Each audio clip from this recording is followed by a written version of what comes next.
ദൈവനാമത്തിന് മഹത്വമുണ്ടാകട്ടെ. നമ്മുടെ കർത്താവായ യേശുക്രിസ്തുവിൻ്റെ നാമത്തിൽ എല്ലാവർക്കും എൻ്റെ സ്നേഹവന്ദനം. ക്രിസ്തുവിൽ ഉള്ള ഒരു മനുഷ്യൻ, മഹാനായ പൗലോസ്, ഭാഗം 249. തുടർമാനമായി നാം കേൾക്കുന്നത് പൗലോസ് തിമോത്തിക്ക് എഴുതുന്നൊരു കത്തിനെക്കുറിച്ചാണ്. അതിങ്ങനെയാണ്: തിമോത്തിയോസിനെ ധൈര്യപ്പെടുത്തുവാനും ദുരുപദേശ ഖണ്ഡനത്തിന് തൻ്റെ നിജപുത്രനെ കൂടുതൽ പ്രാപ്തനാക്കാനുമായി ഒരു കത്തയക്കുവാൻ പൗലോസ് തീരുമാനിച്ചു. ഇതാണ് തിമോത്തിയോസിനുള്ള ഒന്നാമത്തെ ലേഖനം. ഈ ലേഖനത്തിൻ്റെ ഉദ്ദേശശുദ്ധി 3-ാം അധ്യായത്തിൻ്റെ 15-ാമത്തെ വാക്യത്തിൽ ഇങ്ങനെയാണ് രേഖപ്പെടുത്തിയിരിക്കുന്നത്: സത്യത്തിൻ്റെ തൂണും അടിസ്ഥാനവുമായി ജീവനുള്ള ദൈവത്തിൻ്റെ സഭയാകുന്ന ദൈവാലയത്തിൽ നടക്കേണ്ടത് എങ്ങനെയെന്ന് നീ അറിയേണ്ടതിന് ഇതെഴുതുന്നു. സഭാ ശുശ്രൂഷന്മാരുടെയും മൂപ്പന്മാരുടെയും യോഗ്യതകളെക്കുറിച്ച് ഈ ലേഖനത്തിൽ വളരെ പ്രത്യേകം പരാമർശിച്ചിരിക്കുന്നു. മറ്റൊരു നിലയിൽ പറയുകയാണെങ്കിൽ, അപ്പോസ്തലിക കാലത്ത് സഭകൾ വർദ്ധിച്ചു വന്നപ്പോൾ സഭാഭരണം, ശിക്ഷണ നടപടികൾ, നിർമ്മല വിശ്വാസം എന്നീ പ്രശ്നങ്ങളും ഉടലെടുക്കുകയുണ്ടായി. അപ്പോസ്തലന്മാരുടെ കാലത്ത് ഈ പ്രശ്നങ്ങൾ അവർ തന്നെ കൈകാര്യം ചെയ്തുവെങ്കിലും അവരുടെ കാലശേഷം സഭകളിലെ ശിക്ഷണ നടപടികളെക്കുറിച്ചും മറ്റും ആധികാരികമായ നിർദ്ദേശം നൽകേണ്ടത് ആവശ്യമായി വന്നു. ഈ നിർദ്ദേശങ്ങളാണ് ഇടയലേഖനങ്ങളിൽ പ്രധാനമായും പൗലോസ് വെളിപ്പെടുത്തിയിരിക്കുന്നത്. തിമോത്തിയെക്കുറിച്ചുള്ള ഒരു ചെറു വിവരണം മുൻപ് പറഞ്ഞിട്ടുണ്ടെങ്കിലും ഇവിടെ ഇത് ആവശ്യമായിരിക്കുന്നു. ലുസ്ത്ര സ്വദേശിയായ ഈ തിമോത്തിയോസിൻ്റെ അമ്മ ഒരു യഹൂദ സ്ത്രീയും അപ്പൻ ഒരു യവനനും, അതായത് ഗ്രീസ് ദേശക്കാരനായിരുന്നു. പൗലോസിൻ്റെ 2-ാം മിഷണറി യാത്ര മുതൽ തിമോത്തിയോസ് അപ്പോസ്തലൻ്റെ ഒരു സഹകാരിയായി പ്രവർത്തിച്ചു പോന്നു.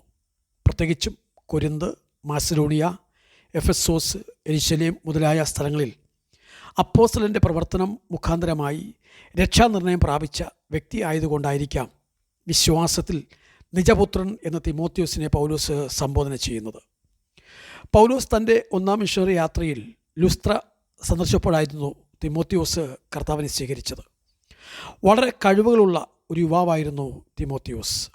സഭ പ്രശ്നപരിഹാരത്തിനും ധർമ്മശേഖരം എത്തിച്ചു കൊടുക്കുവാനും തിമോത്തിയോസ് നിയോഗിക്കപ്പെട്ടിട്ടുണ്ട്.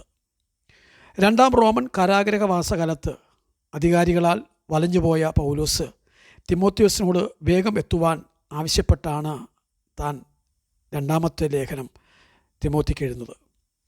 എന്നാൽ താൻ എത്തിയപ്പോഴേക്കും പൗലോസിൻ്റെ ശിരച്ഛേദം കഴിഞ്ഞിരുന്നു. അക്കാര്യം നാം പിന്നാലെ ചിന്തിക്കുന്നതായിരിക്കും. ഏറെക്കാലം വൈകാതെ തിമോത്തിയോസിനെയും അധികാരികൾ കൊല ചെയ്തു എന്നാണ് പാരമ്പര്യം വിശ്വസിച്ചു പോരുന്നത്. ഈ ലേഖനത്തിൽ ദുരുപദേശത്തിനെതിരായ ഒരു മുന്നറിയിപ്പാണ് ആദ്യ ഭാഗങ്ങളിൽ വിവരിച്ചിരിക്കുന്നത്. തുടർന്ന് പൗലോസിൻ്റെ വ്യക്തിപരമായ സാക്ഷ്യവും തിമോത്തിയോസിനോടുള്ള നിർദ്ദേശവുമാണ്. കൂടാതെ പ്രാർത്ഥനയെക്കുറിച്ചും സ്ത്രീകൾക്ക് സഭയിലുള്ള സ്ഥാനത്തെക്കുറിച്ചുമുള്ള നിർദ്ദേശങ്ങൾ 2-ാം അധ്യായത്തിൽ രേഖപ്പെടുത്തുന്നു. തുടർന്ന് അധ്യക്ഷന്മാർക്കും ശുശ്രൂഷകന്മാർക്കുമുള്ള യോഗ്യതകളെക്കുറിച്ച് വിവരിക്കുകയാണ് 3-ാം അധ്യായത്തിൽ. 4-ാം അധ്യായത്തിലേക്ക് വരുമ്പോൾ യേശുക്രിസ്തുവിലുള്ള ഒരു നല്ല ശുശ്രൂഷകൻ്റെ നടപ്പിനെക്കുറിച്ച് വിവരിച്ചിരിക്കുന്നു. 5-ഉം 6-ഉം അധ്യായങ്ങളിൽ ഒരു നല്ല മൂപ്പൻ്റെ ശുശ്രൂഷയും ഒരു നല്ല ശുശ്രൂഷകനുള്ള മുന്നറിയിപ്പുകളുമാണ് ഒടുവിൽ പറഞ്ഞു നിർത്തുന്നത്. ഈ ലേഖനത്തിൽ നമ്മുടെ രക്ഷിതാവായ ദൈവം എന്നാണ് പൗലോസ് രേഖപ്പെടുത്തിയിരിക്കുന്നത്. അതെ, സ്വന്തം പുത്രനെ നമുക്കെല്ലാവർക്കും വേണ്ടി ഏൽപ്പിച്ചു തന്നത് പിതാവാം ദൈവമാണ്. സ്വർഗത്തിലെ സകല ആത്മീക അനുഗ്രഹങ്ങളാലും ക്രിസ്തുവിൽ നമ്മെ അനുഗ്രഹിച്ചത് പിതാവാം ദൈവം തന്നെയാണ്. ആ പിതാവാണ് നമ്മെ തിരഞ്ഞെടുത്തത്. വിശ്വാസവും പിതാവിൻ്റെ ദാനം തന്നെയാണ്. ഇതെല്ലാം വിചാരിച്ചാൽ ദൈവത്തെ നമ്മുടെ രക്ഷിതാവായ ദൈവം എന്ന് പൗലോസ് വിളിച്ചതിൽ അത്ഭുതത്തിന് അവകാശമില്ല. കൂടാതെ അക്കാലത്ത് റോമൻ ചക്രവർത്തിയായിരുന്ന നീറോയെ രക്ഷകൻ എന്ന് പറഞ്ഞ് ആരാധിക്കണമായിരുന്നു. ഈ പശ്ചാത്തലത്തിൽ നീറോയല്ല, ദൈവമാണ് നമ്മുടെ രക്ഷകൻ എന്ന് പൗലോസ് ഇവിടെ ഉറപ്പിച്ചു പറയുന്നു. ഇതാണ് ഈ ലേഖനത്തിലെ ആദ്യ പദം. മാത്രമല്ല, പ്രത്യാശയില്ലാത്ത ഈ ലോകത്തിൽ വിശ്വാസികളുടെ ഏക പ്രത്യാശയാണ് ക്രിസ്തു, പിതാവായ ദൈവത്തെ ജീവിക്കാനുള്ള ഏക മാർഗം. തുടർന്ന് അർത്ഥഭാഗത്തേക്ക് വരാം.